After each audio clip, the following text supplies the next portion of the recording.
A powerful sheriff burns down a black woman's trucking yard to grab her land. But he forgot one thing.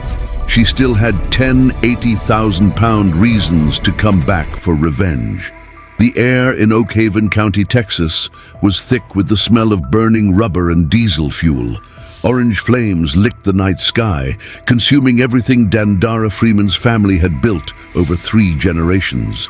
She stood just beyond the heat, her face illuminated by the destruction. Her mechanic, Earl, a man who had worked for her father, stood beside her. "They're not coming, are they?" he asked, his voice raspy from the smoke. The distant wail of a single fire truck siren grew fainter, not closer. Dandara didn't take her eyes off the fire. "No," she said, her voice dangerously calm. "They're the ones who sent them." This story is a testament to the fact that you can't keep a strong person down. If you believe in justice, hit that like button, subscribe for more incredible stories, and let us know which city you're watching from in the comments below.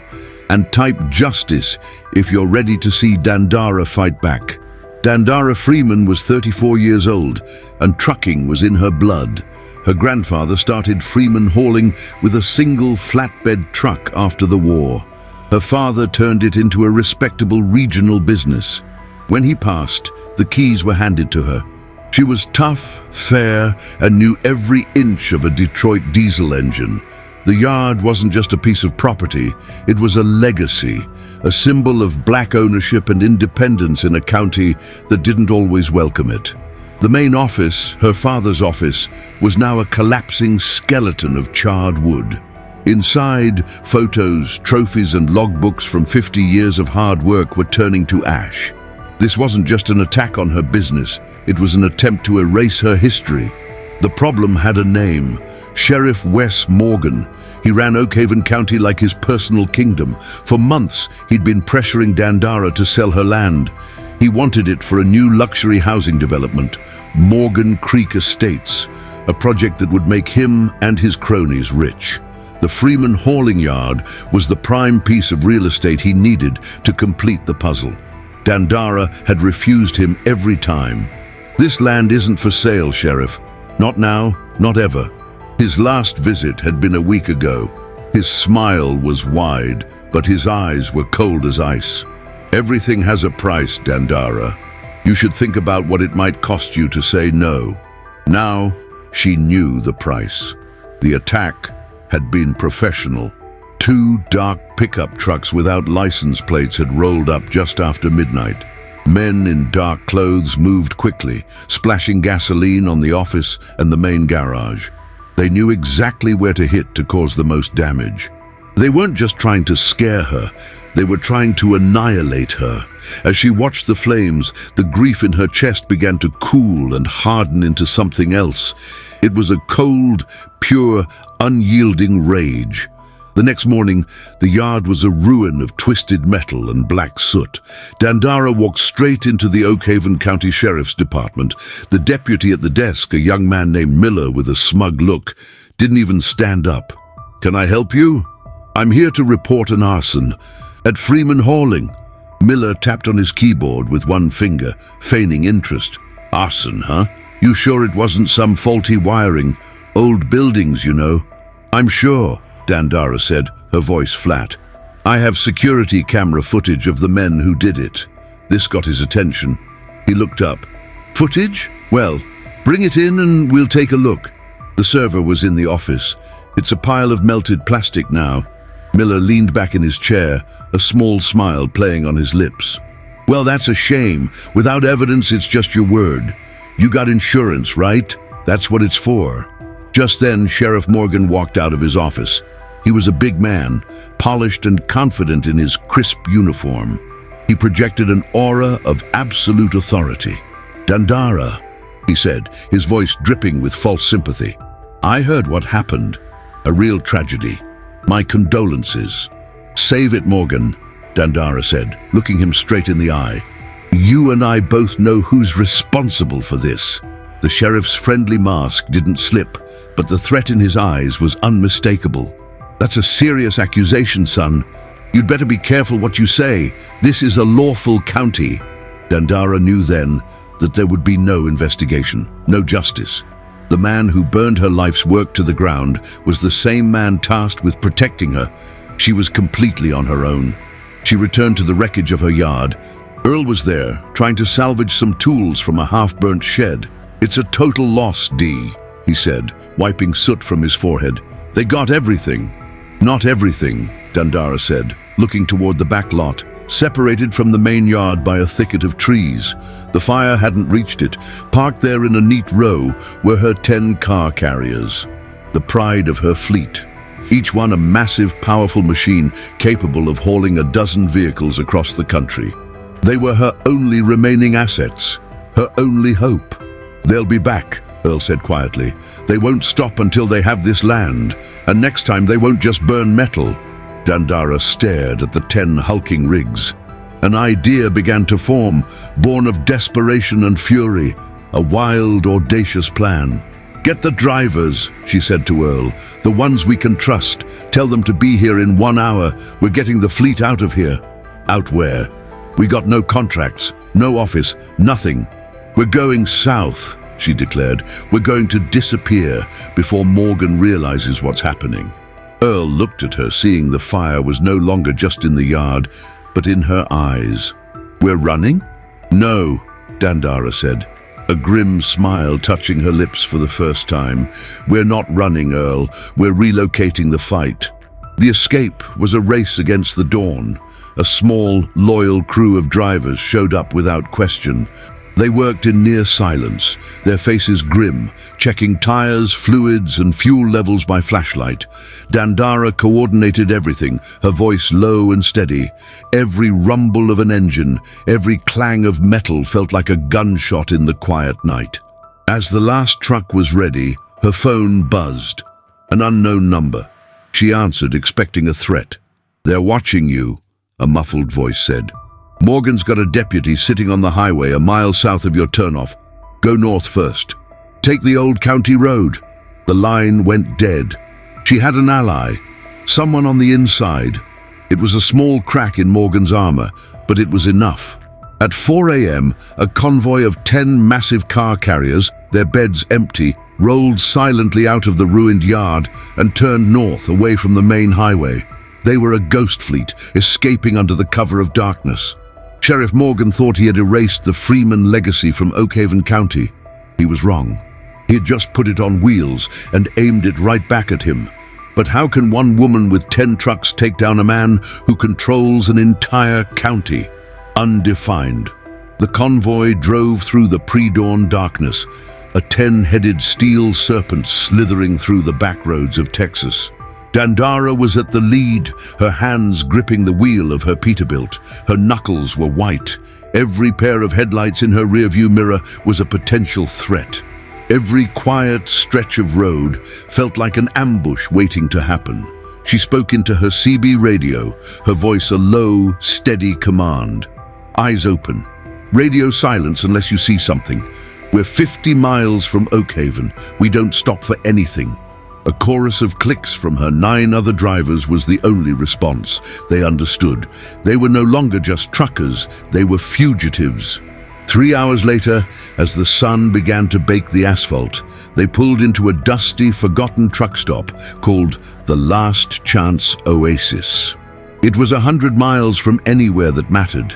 A collection of cracked pavement, faded gas pumps, and a diner with a buzzing neon sign. It was the perfect place to be invisible. The drivers climbed out of their cabs, stretching their stiff limbs. They were a small, tight-knit group. There was Earl, of course, his face permanently smudged with grease and worry. There was Pops, a man in his late 60s who had driven for Dandara's father, his loyalty absolute. And there was Ricky, a young, hot-headed driver who was good with a truck, but had a habit of speaking his mind. Dandara gathered them by the front grille of her rig. "All right, listen up. We're safe for now, but not for long. Morgan will have an APB out on these trucks by noon. He'll call them stolen." Ricky kicked at a loose piece of gravel. "So what's the plan, Dee? We just drive these things into Mexico and sell them for parts, because I didn't sign up to be a wanted man." Pops shot him a glare. "You signed up to work for Freeman Hauling. That means you signed up for whatever comes with it. Your father would be ashamed, Ricky. My father isn't the one with his face about to be on a wanted poster, Ricky shot back. Enough! Dandara's voice cut through the argument like a razor. She looked at each of them, her gaze unflinching. We are not selling anything. These trucks are all we have left. They're our leverage. We're going to use them to make money, to build a war chest, and then we're going back to Oakhaven to take back what's ours. Ricky scoffed. A war chest? We're 10 truckers against a county sheriff with an army of deputies. This is insane. He's not just a sheriff, Dandara said, her voice dropping, becoming more intense. He's a businessman. He has partners. He has illegal operations. He has weak spots. We're going to find them, and we're going to squeeze them until he breaks. She paused, letting her words sink in. I'm not asking you to stay. If you want to go, take a bus and disappear. I'll wire you your last paycheck, but if you stay, you're in this all the way. No half measures, no turning back. For a long moment, there was only the sound of the wind whistling past the diner. Then, Pop stepped forward. I'm with you, Dee. Till the end of the road, Earl nodded grimly. Freeman Hauling doesn't run. One by one, the other drivers voiced their assent. Finally, only Ricky was left. He looked at the ground, then back at Dandara. He saw the iron resolve in her eyes. Damn it, he muttered. Fine, but if I'm going to jail, you'd better be in the cell next to me. Wouldn't have it any other way, Dandara replied. Back in Oakhaven County, Sheriff Wes Morgan stood in the smoking ruins of the Freeman Hauling Yard. Deputy Miller was beside him, looking nervous. They're gone, Sheriff, Miller said. All 10 car carriers vanished. Morgan picked up a piece of charred wood, crushing it in his hand. His calm, political facade was gone. His face was a mask of cold fury. He had underestimated her. He thought the fire would break her, that she'd take the insurance money and run. He didn't expect her to fight back. She took the back roads, Morgan growled. She had help. Someone tipped her off. His eyes scanned the faces of the other deputies at the scene, a silent accusation. Put out the word. 10 stolen commercial vehicles, property of Freeman Hauling. Consider the lead driver, Dandara Freeman, armed and dangerous. I want every state trooper, every highway patrolman from here to the border looking for them, and get me everything you can on her crew. Family, friends, ex-lovers. Find their pressure points. Miller scribbled in his notepad. Yes, sir. Armed and dangerous? You heard me, Morgan said, turning to leave. When you find her, I don't want a long, drawn-out arrest. I want it handled, permanently. He got into his patrol car and made a call on his private cell phone. It's Morgan. We have a problem.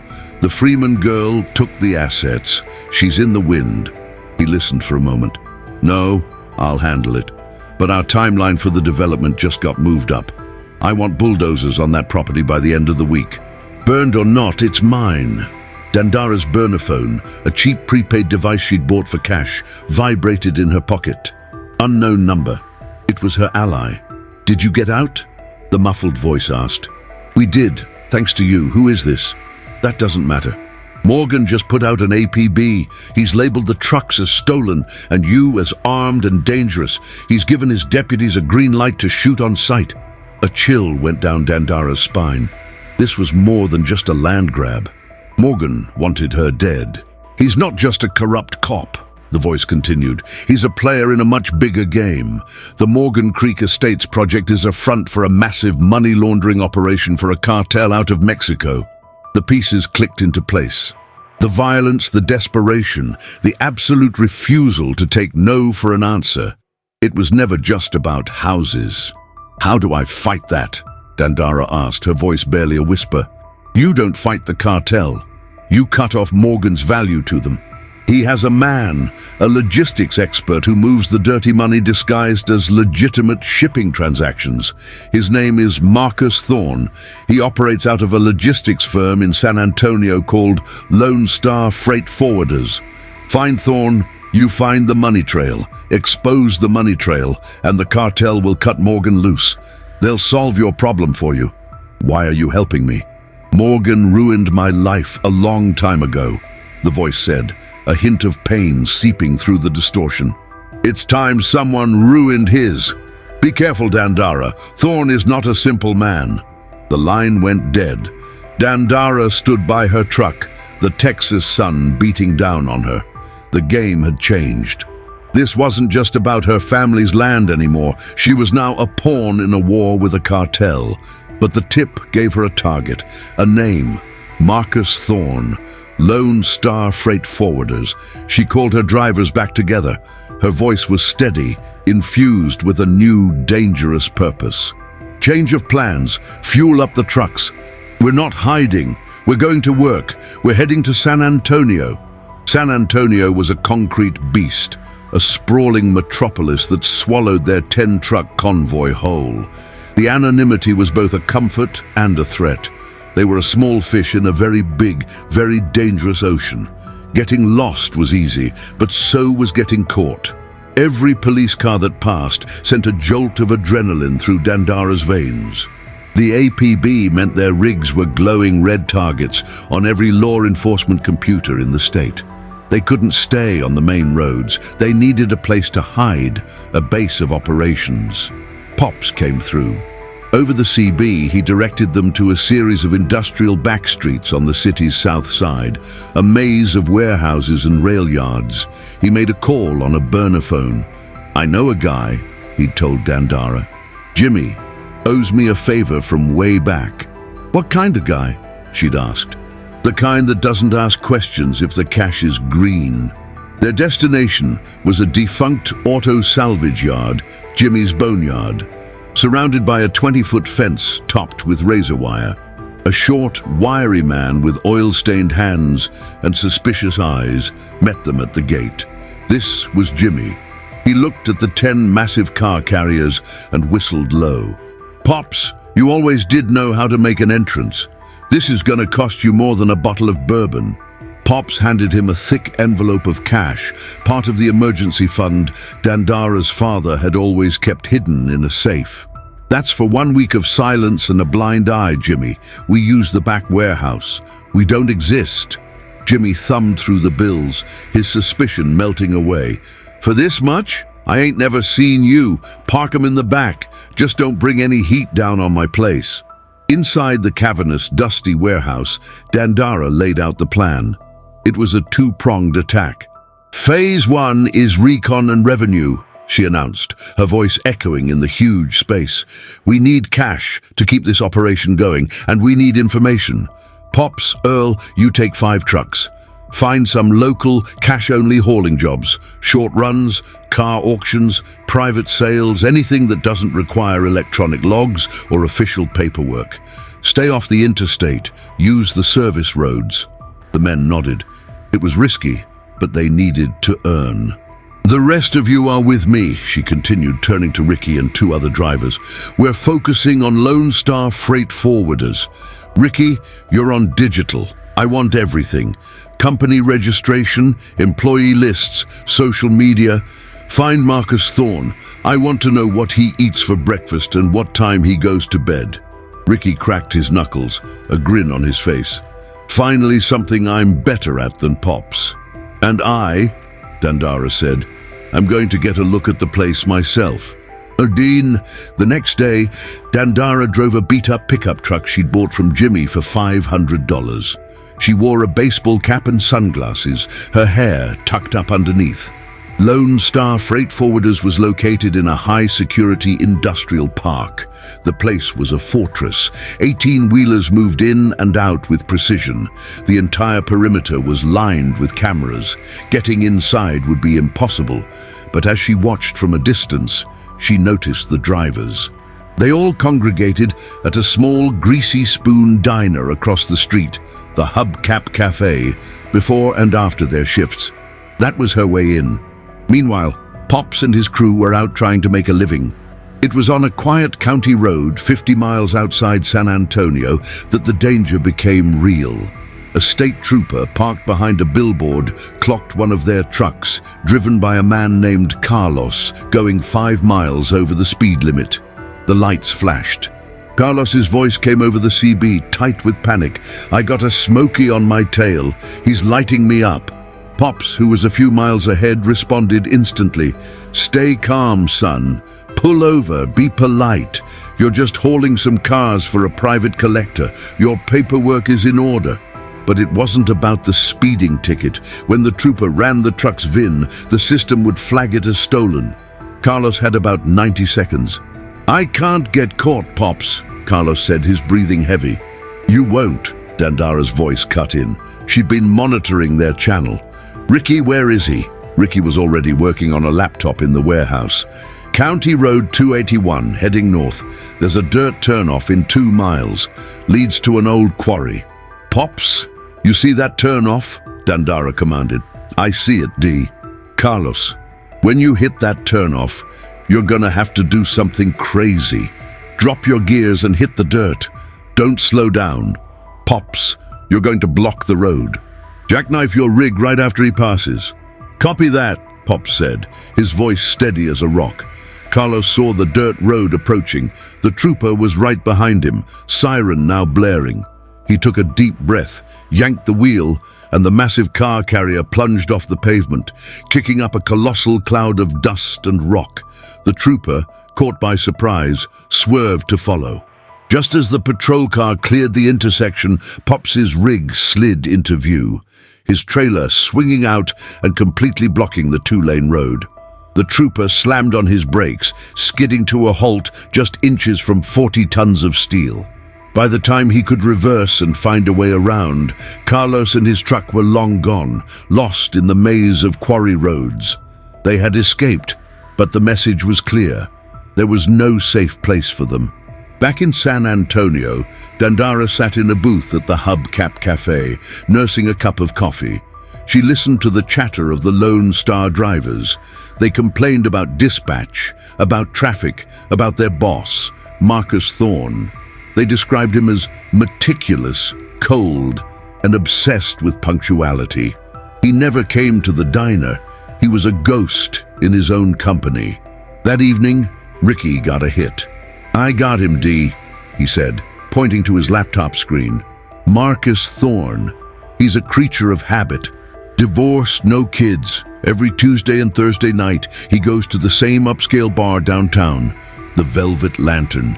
Sits at the same table, drinks the same scotch, alone." "That's our opening," Dandara said.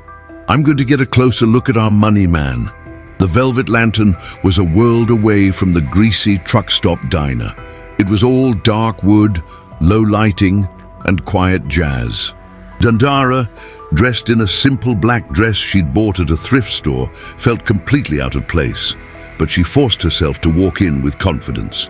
She took a small table in a dark corner, ordered a drink, and waited. At exactly 9 p.m., Marcus Thorne walked in.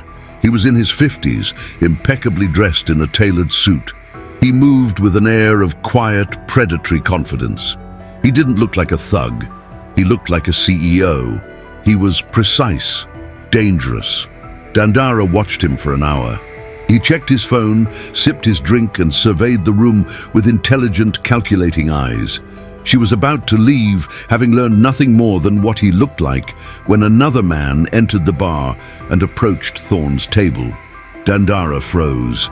Her blood ran cold.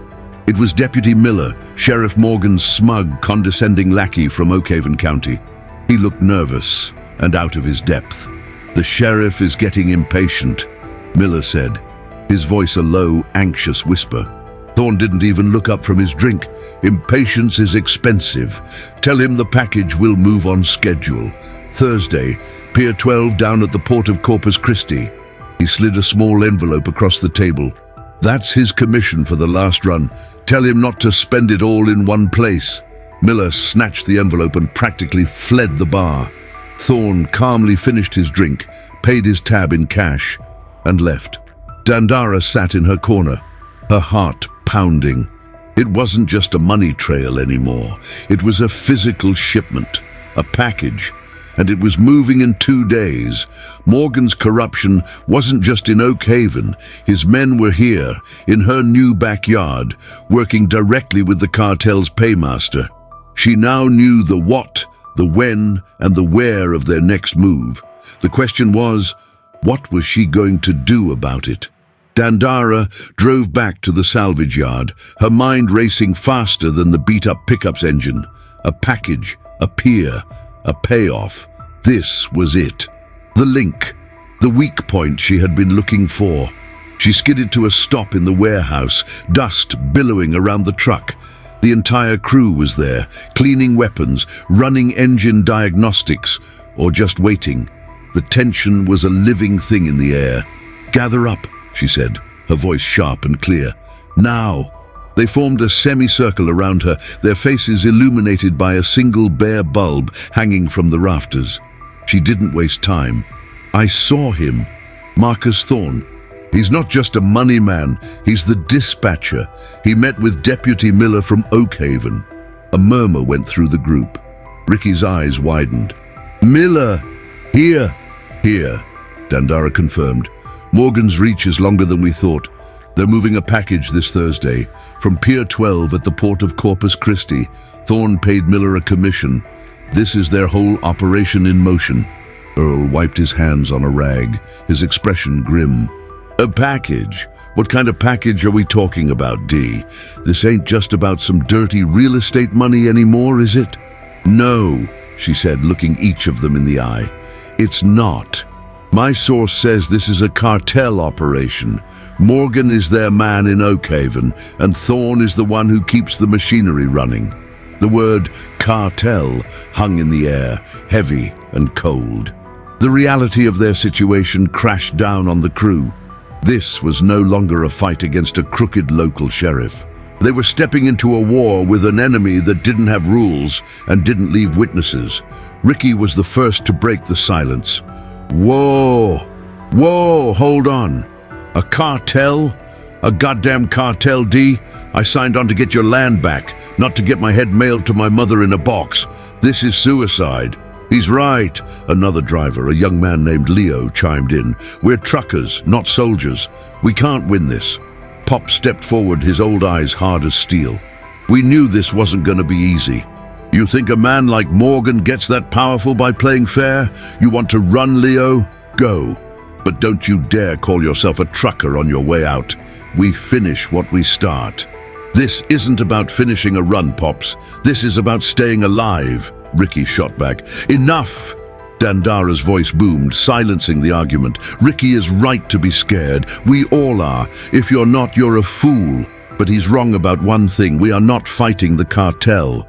We are going to use the cartel to get rid of Morgan for us." She had their attention. "Think about it," she continued, pacing in front of them. "What happens when a critical, high-value shipment goes missing on a man's watch? A man like Thorne. The cartel doesn't file an insurance claim. They don't call the cops. They eliminate the liability. We are going to intercept that package. We're going to take it. And then we're going to make sure the cartel knows exactly who was responsible for losing it. Marcus Thorne and his partner in Oakhaven, Sheriff Wes Morgan." The audacity of the plan was stunning. It wasn't just a fight.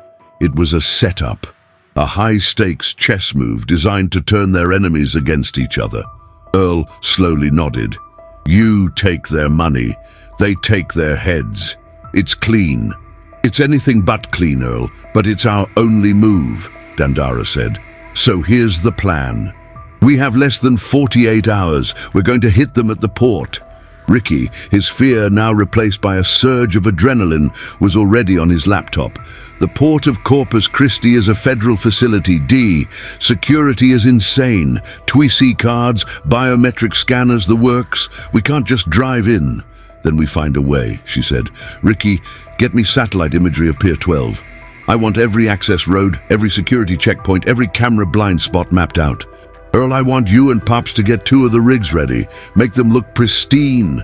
We need a decoy team. The rest of you, you're the hammer. You're the blockade." For the next several hours, the warehouse transformed into a war room. Ricky projected satellite maps onto the grimy concrete wall. They identified the main entry for commercial trucks, the customs inspection area, and Pier 12 itself, a long concrete strip lined with cranes and shipping containers. The truck carrying the package will have to go through the main gate and then get cleared at customs before heading to the pier, Ricky explained, pointing a laser at the map. That's our choke point. Okay, Dandara said, an idea forming. Pops, you and Earl will be Team Alpha. You'll create a diversion. We'll forge some shipping manifests. You'll go in first with a load of junk cars we'll buy from Jimmy. At the customs checkpoint, you're going to have a problem, a paperwork issue, an argument. You're going to tie up the guards, snarl the traffic, and draw every eye. Pops grinned. I've been arguing with customs agents for 40 years. I can do that in my sleep. While they're busy, Dandara continued, my truck, Team Bravo, will be waiting. We'll have a window to bypass the main inspection lane, but we still need to know what we're looking for. What truck? What container? She pulled out her burner phone and dialed the unknown number. It rang once, twice, then a click. You're playing with fire, the muffled voice said without a greeting. I need details, Dandara said, cutting to the chase. The shipment at Corpus Christi. What am I looking for? There was a long pause. You're asking me to sign my own death warrant. Morgan already signed mine, Dandara replied. And yours too, sooner or later. Help me finish this. Another silence, filled with static. Then the voice spoke, low and fast. It's not a container. The payload is built into the chassis of the truck itself. A Lone Star freight semi, a Kenworth T680. Always the same model. They'll have a legitimate cargo of electronics going to Veracruz to mask the real shipment. The truck's unit number is 734. Remember that number, 734. Don't call this number again. The line went dead. Dandara turned back to the crew. Her face was set like stone. It's a Kenworth T680, unit 734. The payload is in the truck itself. So we have to take the whole rig, Earl said. Exactly, Dandara confirmed. Once we're past the distracted guards, we follow Unit 734. The moment it's isolated on the road to the pier, we box it in. That's where Team Charlie, the other 7 trucks, comes in. You'll be staged on the access roads. On my signal, you move. You block every exit. You create a wall of steel. No one gets in. And that Kenworth definitely doesn't get out. Ricky looked up from his screen. It's a smash and grab. On a federal port. Against a cartel. Dee, this is the craziest plan I've ever heard. Dandara looked at the faces of her crew. She saw fear, yes, but she also saw loyalty and a glimmer of hope. They had been hunted, beaten down, and left for dead. Now, for the first time, they were taking the fight to the enemy. It is crazy, she agreed, but they burned down our home. They tried to erase our family's name. They think we're just scattered, broken truckers running scared.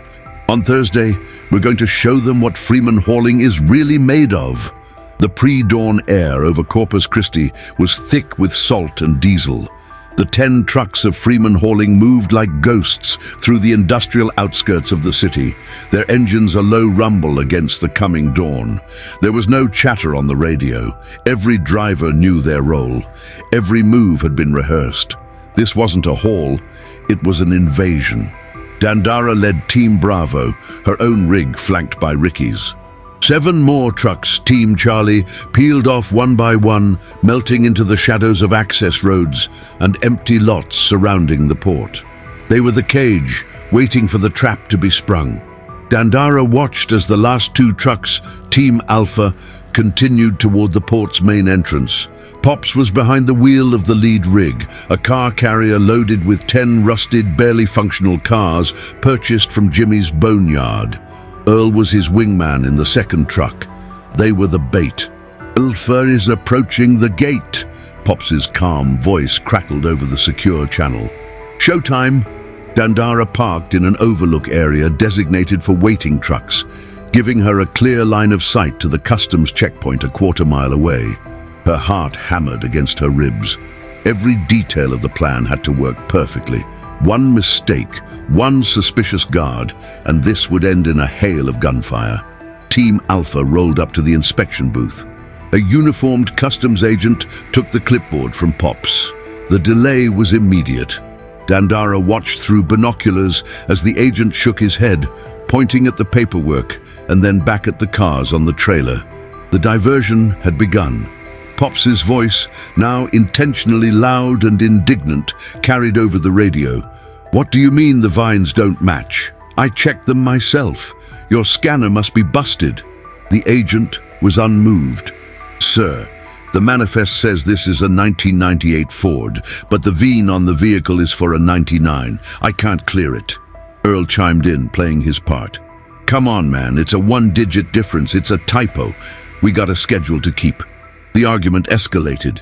Horns began to honk in the growing line behind them. 2 more guards came out of the booth to see what the commotion was about. Pops was now out of his cab, gesticulating wildly at the cars. He was creating the perfect bottleneck, a beautiful, frustrating, bureaucratic mess. Dandara scanned the approaching traffic. A line of trucks was being rerouted to the secondary inspection lanes to get around the jam. And then she saw it. A gleaming dark blue Kenworth T680, the Lone Star Freight Forwarders logo on its door. On the side of the cab, in clean white numerals, 734. "Bravo has eyes on the package," Dandara said into her mic, her voice a low, steady hum. "He's being diverted. Just like we planned. Alpha, keep them busy for 5 more minutes." 5 minutes? Pops's voice came back full of theatrical outrage. "Son, I'm about to demand to see your supervisor's supervisor. I got all day."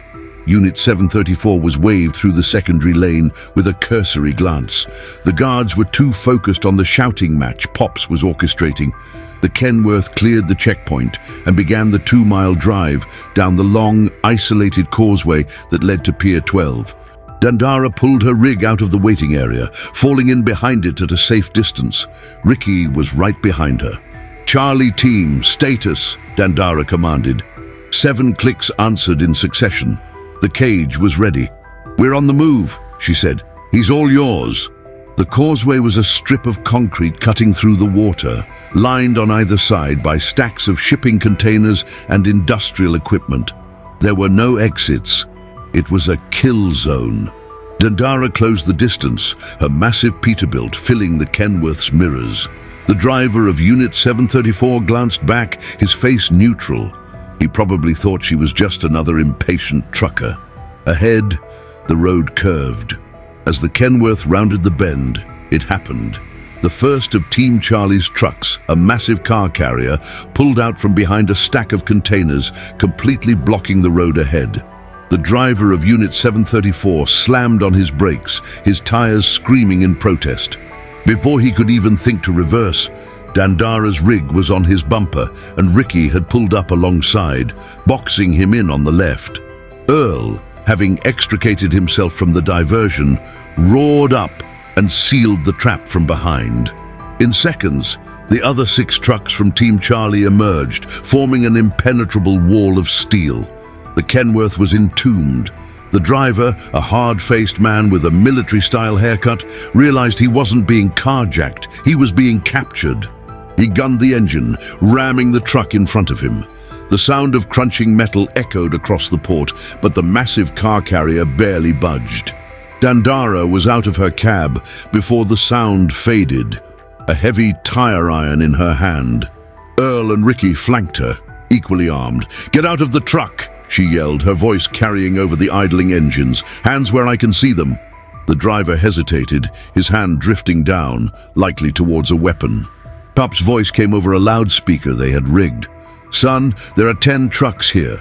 You can't drive through them, and I guarantee you can't outrun them. The choice you make in the next 5 seconds determines whether you walk away from this or get scraped off the pavement." The driver looked at the wall of steel in front of him. He looked at Dandara's determined face. He made his choice. The cab door hissed open and he stepped out, his hands raised in surrender. "Zip tie him," Dandara ordered Leo. "Take his wallet and phone. Dump him in the empty container yard a mile from here. He'll be found in an hour." As her crew secured the scene, Dandara and Earl climbed into the cab of the Kenworth. It was clean, almost sterile. A professional's rig. "The payload is in the chassis," she said. "Let's find it."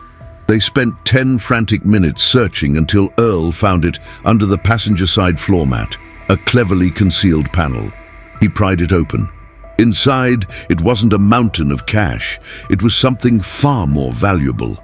Bricks of uncut cocaine, tightly wrapped and stamped with the cartel's Scorpion logo, and alongside them, a set of detailed ledgers. "My God, Dee," Earl whispered, flipping through a page. "It's all here. Shipping dates, routes, shell corporations, names. Morgan's name is right here. Payments received from Thorne, funneled through the Oak Haven County municipal budget. This was the smoking gun. This was the proof that would not only get the cartel's attention, but would also bring the full weight of the federal government down on Morgan. They had hit the jackpot. As Dandara reached for the ledgers, a burner phone, tucked into a side pocket of the bag containing the books, began to vibrate. The screen lit up with a single word: Jefe, the boss. Her crew froze, looking at the ringing phone as if it were a bomb. Taking the truck was one thing. Answering a call from the head of the cartel was another. The ringing was insistent, demanding. Dandara looked at the ledgers in her hand, then at the phone. This was the turning point. She could take the evidence and run, or she could answer and take control of the entire game. With a steady hand, she picked up the phone and pressed the green button. "Hello?" she said, her voice as cold and hard as the steel surrounding them. A man's voice, rough like gravel and cold as a tomb, came through the phone. It was spoken in Spanish, a language Dandara understood from years of working with drivers from all over. "Report, is the package secure at the pier?" Dandara took a breath, letting the silence hang for a beat too long. She replied in clear, unaccented English. "There's been a change of plans." The silence on the other end was absolute, a void of disbelief and menace. Earl's face was pale, and he backed away from the phone as if it were radioactive. The voice returned, now in perfect, chilling English. "Who is this? Where is my driver?" "Your driver is taking an unscheduled walk," Dandara said, her voice steady. "And your truck is under new management. You can call me Freeman." A low, dangerous chuckle came through the receiver. "Freeman, you are either very brave or very stupid. You have stolen from the wrong people. That truck, its contents, they are worth more than your life. They're worth more than Marcus Thorne's and Sheriff Morgan's lives too," Dandara countered, playing her card. "Which is a problem, since they're the ones who lost it. Their security is a joke. I have your product, and more importantly, I have your books." She tapped the ledger sitting on the dashboard. "The ones that detail every payment to a corrupt American sheriff. The ones that prove your logistics man Thorne has been skimming from your operation for the last 6 months." It was a bluff. She had no idea if Thorne was skimming, but it was the kind of accusation that planted a seed of doubt that could grow into a tree of paranoia. The silence was longer this time. She could almost hear the gears turning, the cold calculation taking place hundreds of miles away. "What do you want?" the voice finally asked. The tone had shifted. It was no longer just a threat, it was a negotiation. "I want what you want," Dandara said. "A clean, efficient operation. Thorne and Morgan are liabilities. They're sloppy. They brought me into your business, and if they brought me, they can bring the FBI. They're a cancer, and I'm the surgeon who can cut them out for you. You propose to solve my personnel problem." "I propose a trade," Dandara clarified. "You have Thorne and Morgan removed from the board, permanently. You clean up your own house. In exchange, I return your product minus a small finder's fee for my troubles, and I give you the ledgers so you can see for yourself who you've been trusting. And if I refuse?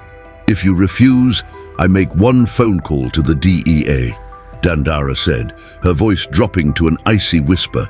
"I'll give them this truck, your product, and copies of these ledgers. Your entire Texas operation will be dismantled by the end of the week.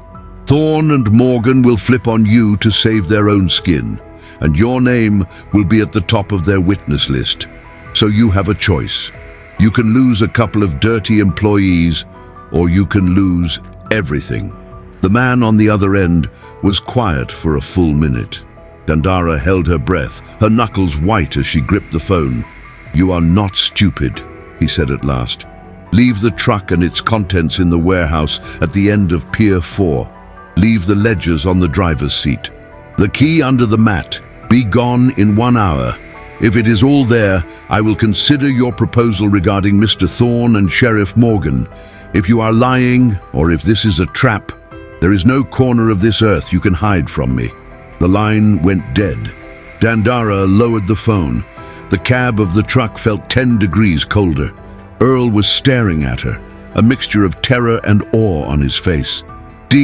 You just made a deal with the devil." "No," she said, tossing the phone onto the seat. "I just pointed the devil toward 2 of his demons." She clicked on the radio. "All teams, we're moving out, now." She climbed out of the Kenworth's cab and faced her crew. They were all looking at her, their expressions ranging from Ricky's wide-eyed shock to Pops's grim approval. "What was that?" Ricky demanded. "Who was that?" "That was our exit strategy," Dandara said. "We're giving the truck back." "Giving it back?" Ricky exploded. "After all that, we went through hell to get this thing and you're just handing it over?"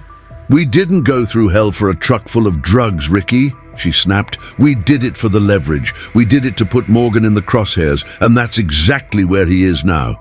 The cartel thinks he and Thorne are incompetent rats. They're going to clean their own house, and we're going to be 1,000 miles away when they do." Pops nodded slowly. "She's right, kid. We can't win a war against these people, but we can make damn sure Morgan loses." "Get in the trucks," Dandara ordered. "We have 1 hour to get this Kenworth to Pier 4 and disappear. Let's move." In his pristine office overlooking San Antonio, Marcus Thorne checked his watch for the 10th time in as many minutes.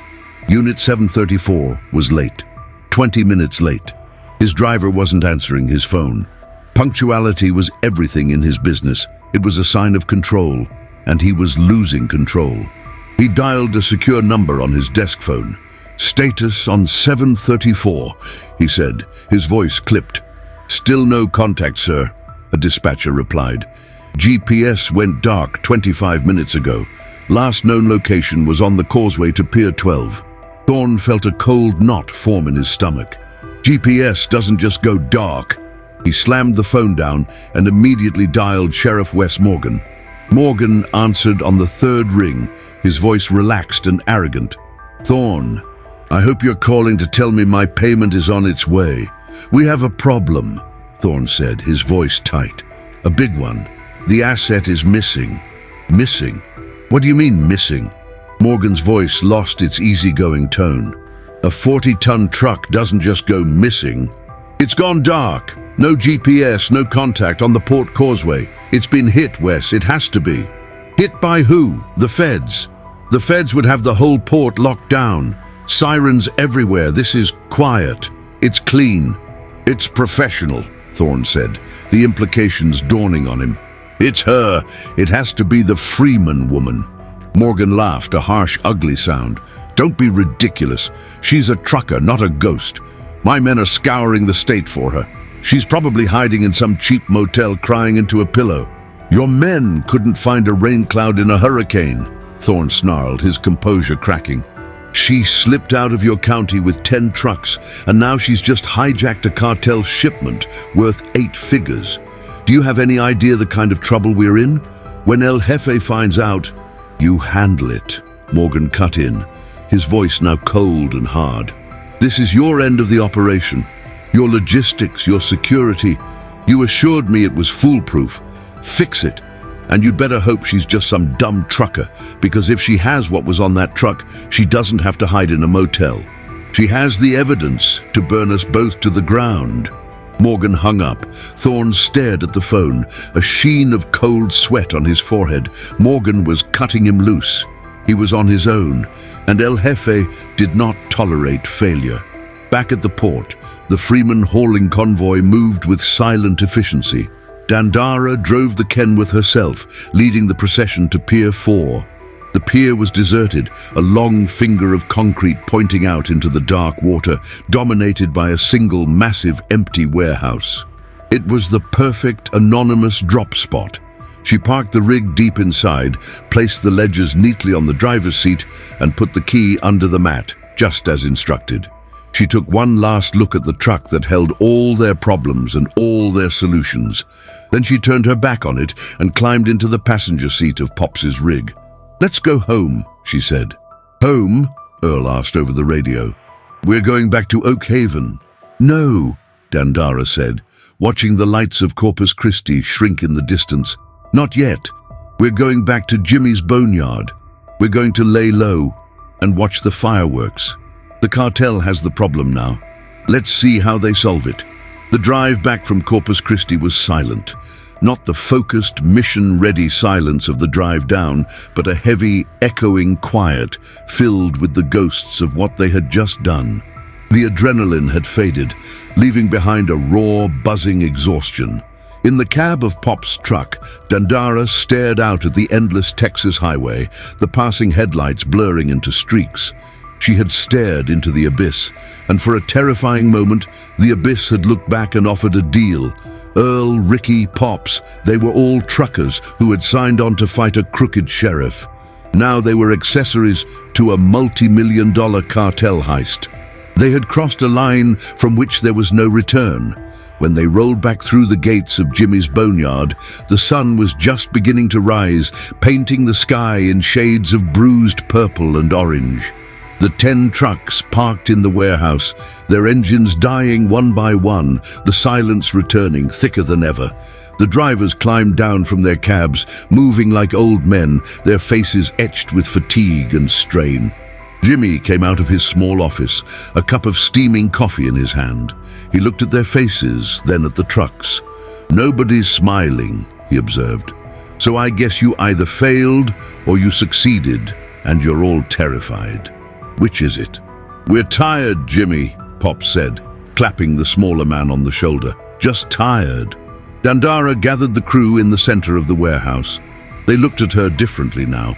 The skepticism in Ricky's eyes was gone, replaced with a wary respect. The concern in Earl's face was still there, but it was overlaid with a profound loyalty. "We did it," she said, her voice low but firm. "We poked the bear. Now we have to be smart." Ricky finally spoke, his voice uncharacteristically subdued. That phone call, I was wrong about this being suicide. This was something else entirely. You were in control the whole time." "We were all scared, Ricky," Dandara said, looking at him, then at the others. "The difference is we didn't let it stop us. But don't get it twisted. We are in more danger now than we were yesterday. We are no longer just Freeman hauling. The APB is still out on these trucks. Morgan is still the sheriff, and we are now on a cartel's radar. From this moment on, we operate differently." She began to pace, her energy returning with a new sense of purpose. "First, the trucks. Earl, I want every rig inspected top to bottom, but I want something else. I want them modified. Reinforce the bumpers, put steel mesh over the windows, turn them from haulers into battering rams. If we have to fight our way out of somewhere, I don't want glass and fiberglass in our way." Earl nodded, a glint in his eye. "I can do that." "Ricky," she continued, "you're our ghost. I need new identities for all of us, new driver's licenses, new social security numbers, plausible ones, and I need new VINs for these trucks. We're going to scrub Freeman hauling off the map and build something new. From now on, we're the Phantom Freight Company." Ricky grinned, his old confidence returning. "Phantom Freight. I like it. I can get the documents, but it'll cost." "Use the finder's fee," Dandara said. Before leaving the Kenworth, she had helped herself to 1 brick from the shipment. It was a dangerous piece of collateral, but it was their only source of funding. "Sell it. Clean the money. Do what you have to do." "And what about you, Dee?" Pops asked. "I'm going to watch our enemies tear each other apart," she replied. The next 3 days were a blur of focused activity. The warehouse was filled with the sounds of grinding metal and welding torches as Earl and his team turned the car carriers into hardened war machines. Ricky was a phantom himself, disappearing for hours and returning with encrypted laptops and contacts in the city's underbelly. The drivers worked in shifts, sleeping in their cabs, standing guard at the gate, their fear channeled into a sharp, protective vigilance. They were no longer just a crew. They were a unit. A family forged in fire and desperation. Dandara oversaw it all, but in the quiet moments she felt the weight of her transformation. Her father had taught her to be a businesswoman, to be fair and honest. Now she was a fugitive, a thief, a strategist making deals with murderers. She had done it to save her family's legacy, but she wondered if her father would even recognize the woman she had become. The rage that had sustained her was now a cold, hard tool she wielded with precision. It scared her, but she knew it was the only thing keeping them all alive. On the fourth day, the first domino fell. Ricky burst into the warehouse holding up his phone. "You're not gonna believe this," he said, turning on a local San Antonio news report. The reporter stood in front of the opulent Lone Star Freight Forwarders headquarters. "Tragedy in the business community today," she said, as prominent logistics CEO Marcus Thorne was found dead in his downtown office. Police are ruling it a suicide, but sources close to the investigation suggest the scene was unusual. Thorne was a key figure in the regional shipping industry, and his sudden death has sent shockwaves. Dandara stared at the screen. "They didn't just fire him," she whispered. They sent a message. The cartel was efficient. They had received the ledgers, seen the liability, and eliminated it. One problem was solved, but the news report wasn't over. This comes at a time of increased scrutiny for law enforcement in nearby Oak Haven County, where Sheriff Wes Morgan has come under fire for his handling of a recent arson case and the alleged theft of a fleet of commercial trucks. When asked for comment on Thorne's death, a known business associate, Sheriff Morgan had this to say. The screen cut to Morgan, standing in front of his department. He looked haggard, his polished uniform doing little to hide the panic in his eyes. "Mr. Thorne's death is a tragedy," he said into the microphones. "But my focus remains on bringing the fugitive Dandara Freeman and her gang of thieves to justice. These are dangerous criminals. They are armed, and they will stop at nothing. I have every available officer working around the clock to hunt them down." "He's doubling down," Earl said, watching the screen. "He's trying to paint us as the villains before the rest of the story comes out." "He's scared," Dandara countered.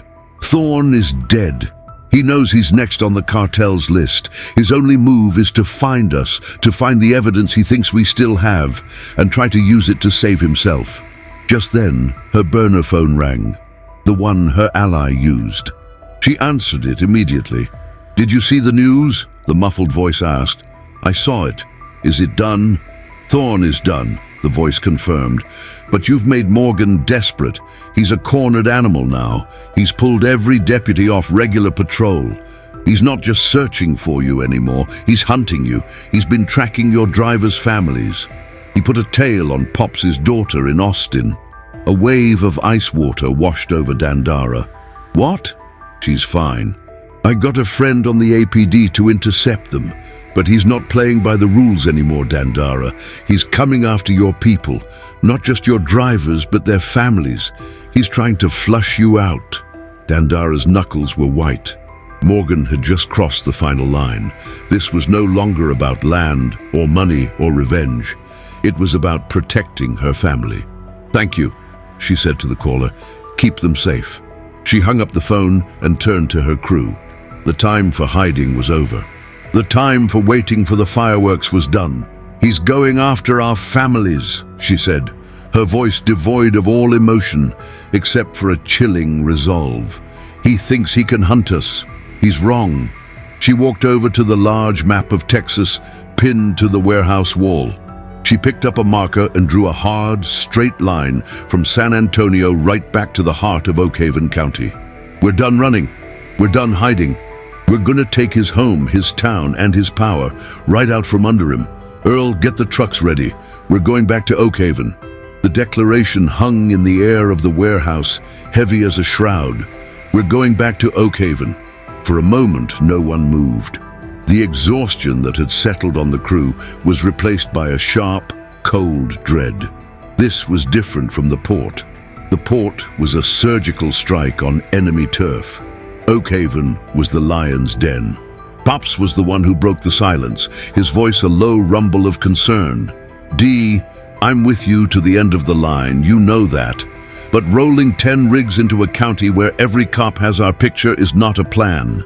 It's a parade straight into a federal prison, or a graveyard." "Pops is right," Ricky added, stepping forward. He had a laptop under his arm, his new command center. "Morgan's expecting a frontal assault. He'll have roadblocks on every highway. We won't get within 20 miles of the county line before the state troopers descend on us like locusts." Dandara looked at their faces, seeing not mutiny, but genuine fear for their lives and for the mission. She had their loyalty, but she needed their belief. "You're both right," she said, her voice calm, "which is why we're not going to be Freeman hauling anymore. And we're not just going to drive in. We are going to systematically dismantle Wes Morgan's entire world before he even knows we're there. We're not going for a street fight. We're going for a demolition." She strode back to the map on the wall. "He has 3 sources of power," she said, tapping the map. 1, his badge, the authority of the sheriff's department. 2, his money, the properties, the businesses, all bought with cartel cash. 3, his public image, the illusion that he is the law, that he is in control. She drew 3 circles on the map around the town of Oakhaven. "We're going to take all 3 in one night." The plan unfolded, not as a mad charge, but as a masterpiece of asymmetric warfare, using their unique skills as truckers. "Ricky, you're Phase 1, the Ghost," Dandara commanded. "You have the money from our finder's fee. I don't want you to just create new identities for us. I want you to go on the offensive, find every dollar Morgan has hidden, every shell corporation, every offshore account, and I want you to drain them, hire hackers, whatever it takes. But I also want you to get inside the Oakhaven County dispatch system. We need to control their communications." Ricky's eyes lit up. This was a language he understood. "Control dispatch? I can do better than that. I can become dispatch. I can send his deputies on ghost calls to the far corners of the county all night long."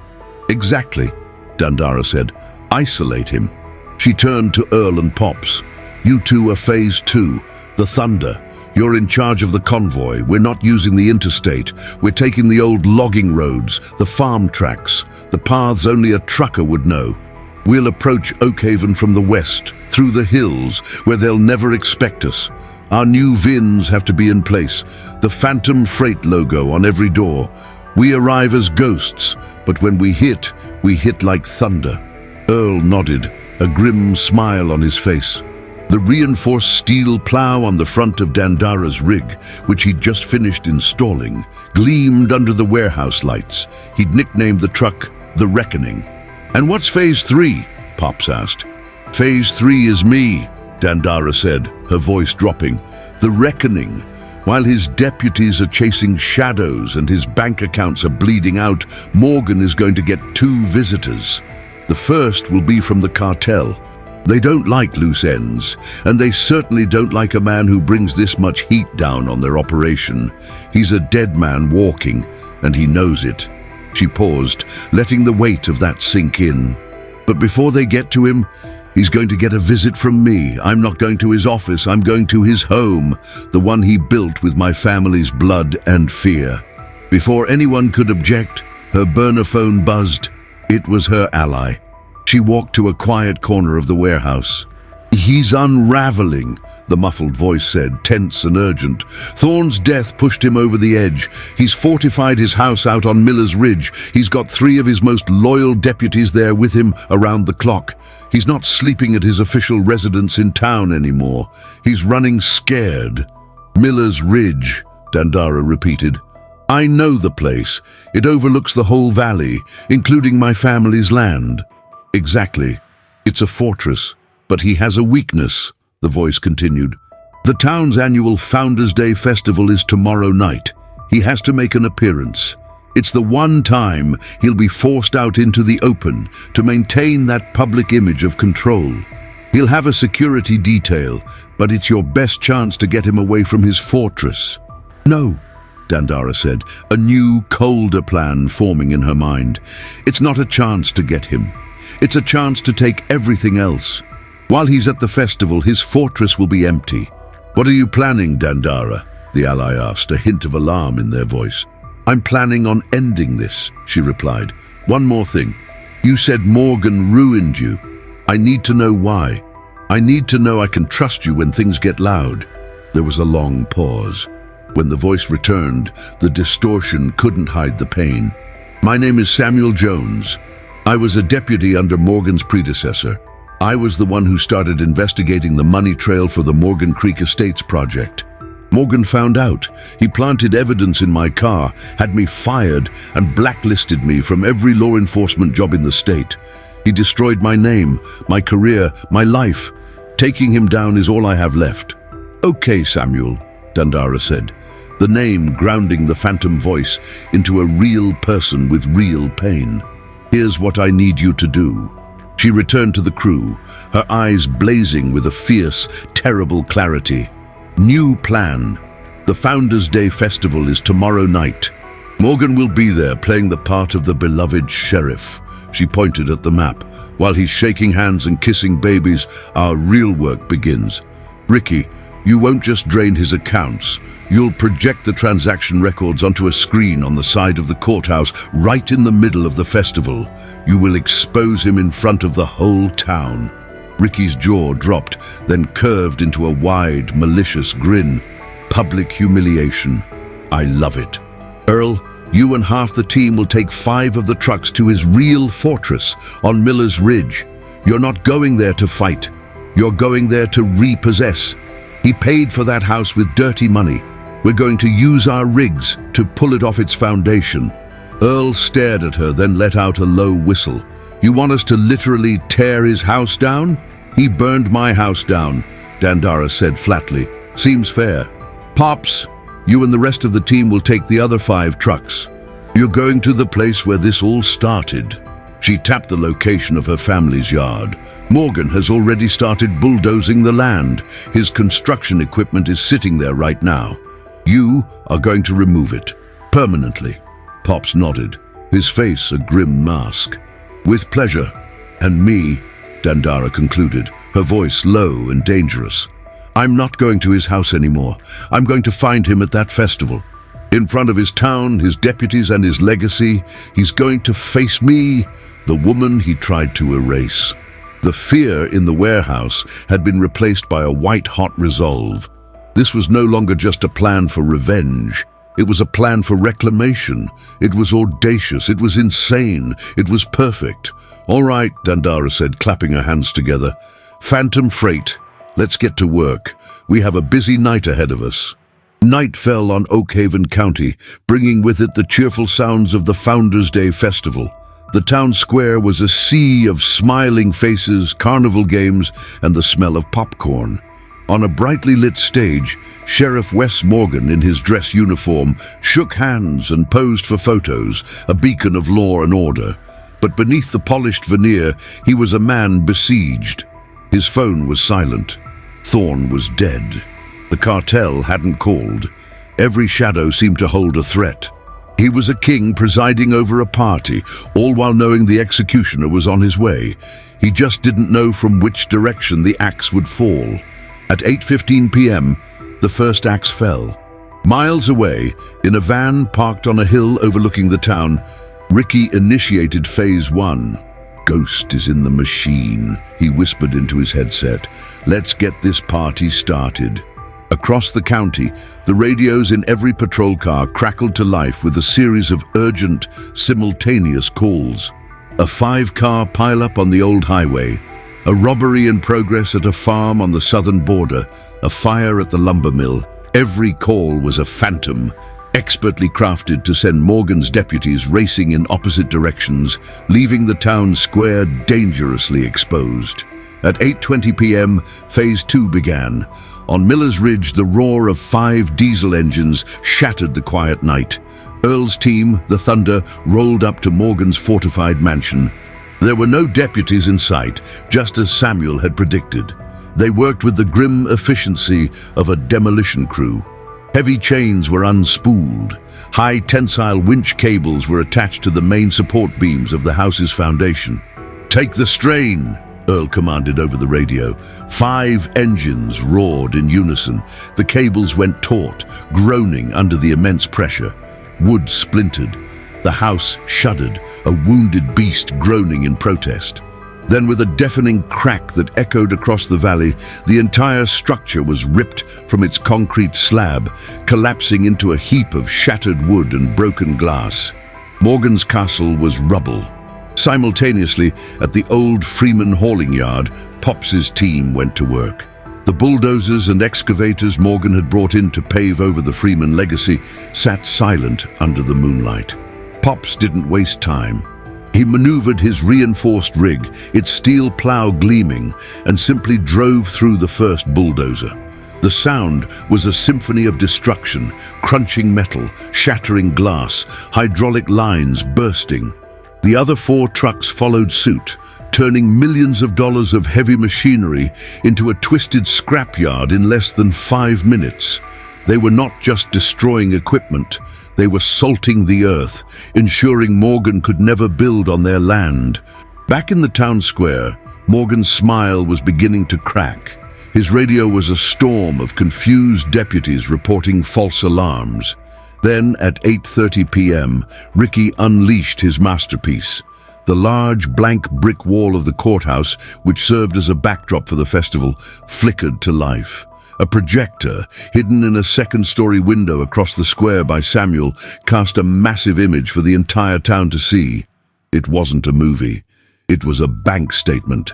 Morgan's offshore account. A collective gasp went through the crowd as they saw the transactions. Deposits from shell corporations linked to Lone Star Freight. Payments funneled from the Oak Haven County budget. The dirty money trail laid bare for all to see. The festive music sputtered and died. All eyes went from the wall to the sheriff. Morgan froze, his face turning a ghastly white. His empire was crumbling in real time, broadcast for the world. His authority, his money, his image, all evaporating under the harsh glare of the projector. And that's when he saw her. Dandara. She wasn't hiding. She was walking calmly through the center of the crowd, which parted before her like the Red Sea. She wore simple jeans and a black jacket, but she moved with the power and presence of a queen returning to claim her throne. She stopped 20 feet from the stage, her eyes locked on his. "Hello, Sheriff," she said, her voice calm and clear, yet it carried across the silent square. "Having a good night?" Morgan's hand instinctively went to the butt of his gun. His 2 remaining deputies moved to intercept her, but they hesitated, looking from their disgraced boss to the damning evidence on the wall. "You," Morgan snarled, his voice a venomous whisper. "You're a dead woman. You already tried to kill me once," Dandara said, taking another step forward. "You burned down my home. You stole my family's legacy. You thought you could erase me." She gestured to the courthouse wall. "But the truth doesn't burn so easy, does it, Wes?" The townspeople were murmuring, their faces a mixture of shock and dawning anger.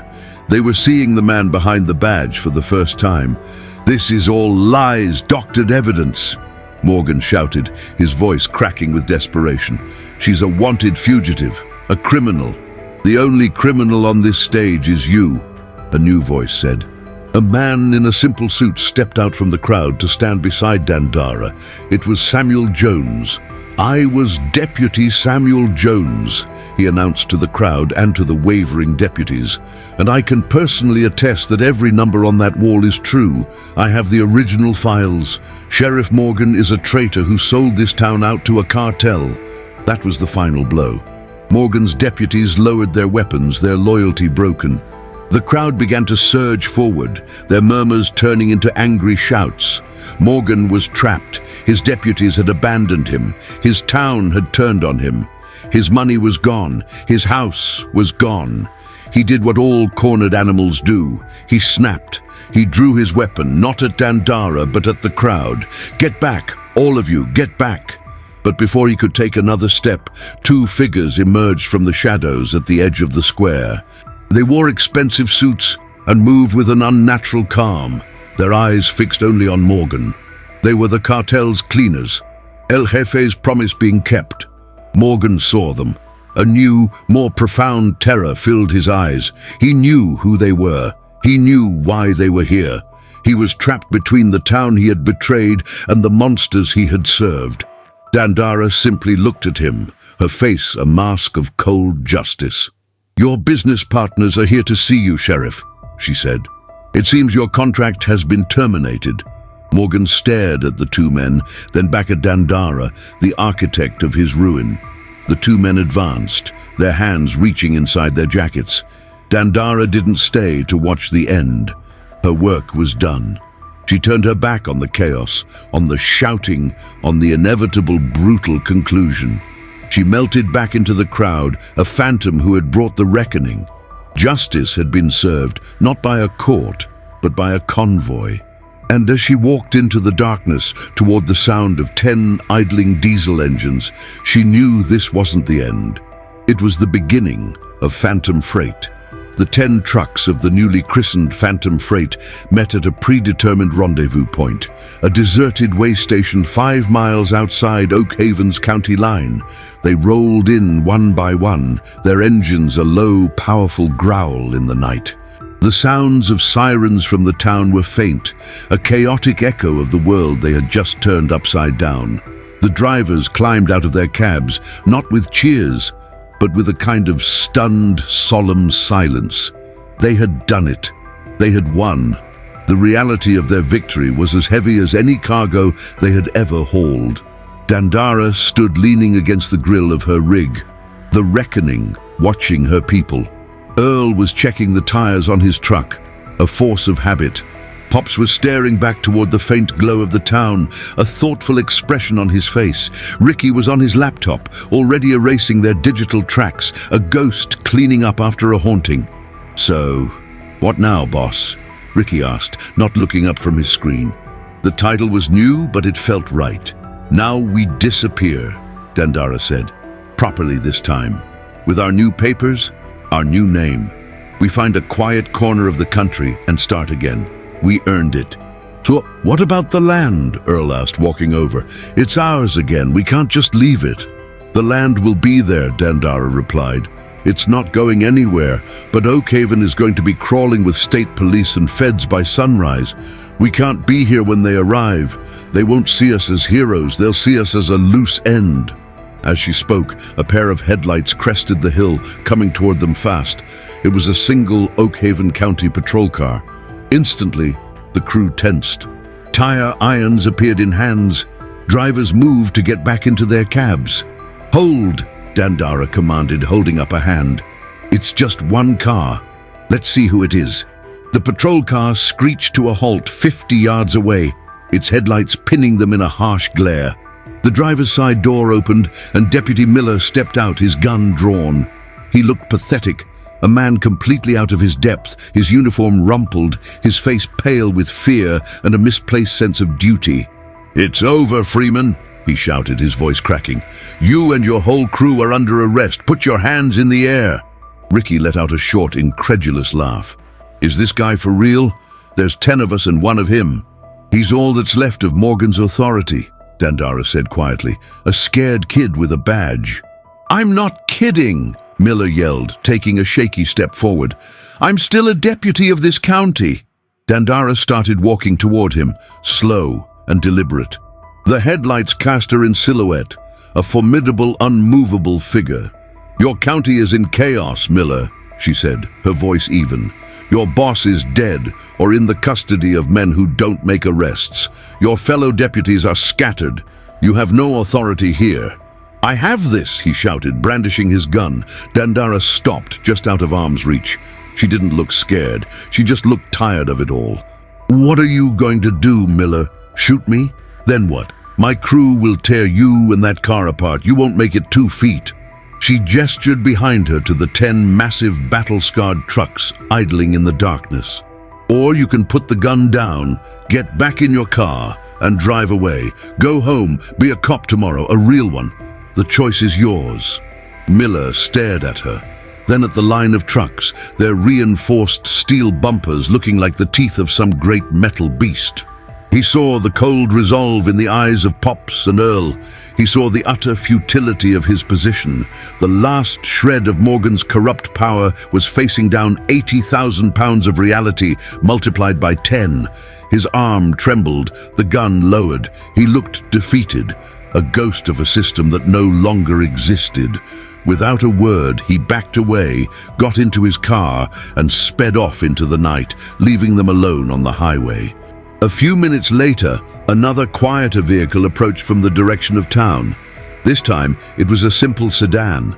Samuel Jones got out. He was no longer a muffled voice. He was a man whose face was etched with a decade of pain, now smoothed by the first signs of relief. "It's done," Samuel said, his voice full of emotion. "The state police are moving in to take control of the department. The FBI has been notified about the cartel connection. Morgan is gone." The cleaners were efficient. He walked up to Dandara and held out a thick manila envelope.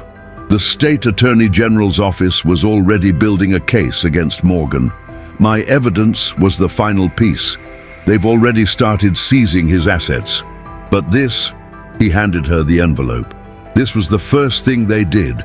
It was ruled that the deed transfer for the Freeman hauling property was done under duress and was illegal. "It's back in your name. Clean and clear." Dandara took the envelope. She opened it and saw the official deed, her family's name printed in bold official type. It was the physical proof of her victory. The legacy was no longer a memory. It was a tangible thing she held in her hands. She looked at Samuel. "What will you do now?" "They've offered me my old job back," he said with a small smile. "A chance to help rebuild the department. The right way this time." He looked at her and the crew. "You're all still fugitives on paper. The APB is still active. I can make the local alert disappear, but the state and federal ones, that's harder. You should go. Lay low for a while. Let the dust settle." Dandara nodded. "Thank you, Samuel, for everything." "No," he said, shaking his head. "Thank you. You did what I never could. You gave this town a chance to heal." He got back in his car and drove away, leaving them with their freedom, their land, and their future. Dandara turned back to her crew, holding up the deed. "This is what we fought for," she said. "It's ours." A wave of relief washed over the drivers. They had done the impossible. "So we go back?" Leo asked. "We rebuild." Dandara looked at the deed, then at the 10 hardened trucks gleaming in the moonlight, the Phantom Freight logo freshly painted on their doors. She looked at the faces of her crew, no longer just drivers but soldiers who had been through a war with her. Rebuilding the old business felt like a step backward. They had become something more. "No," she said, a slow smile spreading across her face. "Freeman Hauling is a piece of history, a legacy to be proud of. We'll hire a manager to rebuild the yard, make it a legitimate business again, a home base. But us?" She folded the deed and tucked it safely in her jacket. "We have a new name, a new purpose. There are other corrupt sheriffs out there, other bullies who think they can push good people around, other towns that need a reckoning." She climbed up into the cab of her truck and grabbed the CB radio. "Phantom Freight!" Her voice crackled to the other 9 trucks. "Let's roll out!" One by one, the engines roared to life, a chorus of thunder. The convoy of 10 black-painted, steel-reinforced car carriers pulled out of the way station and onto the open highway, heading not toward a specific destination, but toward a new mission. They drove into the rising sun, no longer running from the law, but becoming a law unto themselves, a ghost fleet delivering justice 1 mile at a time, undefined 1 year later. The dust of the Arizona desert tasted different from the black soil of East Texas. It was finer, older. It settled on everything. It settled on the matte black paint of the 10 car carriers parked in a box canyon, hidden from the prying eyes of the highway patrol and satellites. The logos of Phantom Freight, a stylized ghost integrated into a highway emblem, were faded from the sun and sand blasted by the road. The trucks looked leaner, meaner. The steel plows Earl had mounted were scarred from battles won in towns whose names were already fading from memory. Inside the trailer of Dandara's rig, which had been converted into a mobile command center, the atmosphere was cool and quiet. Ricky, his hair longer and a sparse beard on his chin, stared at a bank of monitors. He was no longer just a driver. He was the nerve center of their operation. "Got him," Ricky said, not looking away from the screen. "Mayor Thompson of Harmony Creek, skimming from the town's water rights deal with the state, funneling the cash into a shell company that's buying up all the local farms that are going bankrupt from the drought he helped engineer." Dandara stood over his shoulder, looking at the data streams. Proof? Digital wire transfers.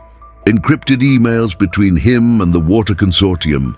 "I'm in his private server right now. The man is arrogant. He didn't even bother to cover his tracks well." Ricky grinned. He's about to have a very bad day. On the other side of the trailer, Pops was cleaning a shotgun, the movements methodical and practiced. "Heard the folks in this town are good people, farmers, salt of the earth." "They are," Dandara confirmed. "They're being bled dry by a man they elected to protect them. We're just here to balance the books." It was their new mission. They moved from town to town, state to state, a ghost fleet drawn to whispers of corruption and injustice. They didn't work for money, not really. The sale of that single brick of cocaine had given them a multi-million-dollar war chest, which Ricky had expertly laundered and invested. Now, they took what they needed from the corrupt to fund their next operation. They were a self-sustaining storm of justice. Dandara's burner phone rang. The caller ID simply read, "Jones." "Samuel," she said, her voice warming slightly. "How's Oakhaven?" "Quiet," Samuel's voice came through, clear and steady. "The new sheriff is a good woman. The town council is still trying to sort out the budget after we seized all of Morgan's assets, but people feel hopeful for the first time in a long time." "And the yard?" Dandara asked. "Thriving," Samuel said, and she could hear the smile in his voice. "The new manager you hired has it running like a clock. Freeman Hauling is the biggest employer in the county again. They're even sponsoring the Little League team this year. Your father would be proud, Dandara. The legacy is secure." The words settled in her heart, a warmth that chased away some of the coldness of the road. It was good to know that while she was out here in the wilderness, the home she fought for was healing. "I have something for you," Samuel said, his tone shifting. A whisper from a friend in the Justice Department, a federal judge in Louisiana. He's deep in the pocket of a powerful shipping magnate who's using his ports to smuggle weapons. The feds can't get close to him. They need something loud, something that can't be ignored. Dandara looked at the map on her wall, a sprawling tapestry of America's highways. A new pin, a new target. "Send me the file," she said. "We'll look into it." "Be careful, Dee," Samuel said before hanging up. "The world is full of Morgans." "I know," she replied. "That's why we're still driving." She hung up and turned to the crew. Earl had just come in, wiping grease from his hands. "The reckoning is ready to roll," he said. "The other rigs are topped off. We can leave in 30. "Good," Dandara said. She looked at her team, her family. Pops, the veteran heart of the crew, a living link to the legacy they had saved. Earl, the master mechanic who could heal their steel warriors with his bare hands. Ricky, the digital ghost who could tear down empires with a keyboard. And the other drivers, loyal and hardened, who had become the unstoppable force of her will. She had lost her home, her name, and the simple life she once knew, but she had found something else in the fire and the fury. A purpose. She had been a businesswoman, then a victim, then a fugitive. Now she was something else entirely. "Ricky," she said, "forget the water rights for now. We've got a bigger fish, a federal judge in Louisiana." Ricky's fingers flew across the keyboard. "Louisiana, huh? I hear the food is good." Pops racked his shotgun, the sound echoing in the trailer. "Let's hope the hunting is too." Dandara smiled. The rage was still there, but it was different now. It was a cold, clean engine that drove her forward.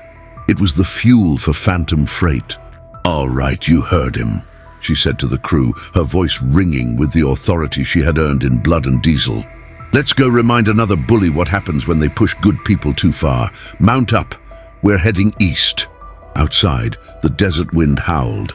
Inside, 10 engines started, a low rumble that grew into a roar, ready to bring the thunder to a whole new state. The fight was far from over. And so, the convoy of Phantom Freight drives on, a myth whispered at truck stops from coast to coast, a ghost story for the corrupt and a prayer for the oppressed.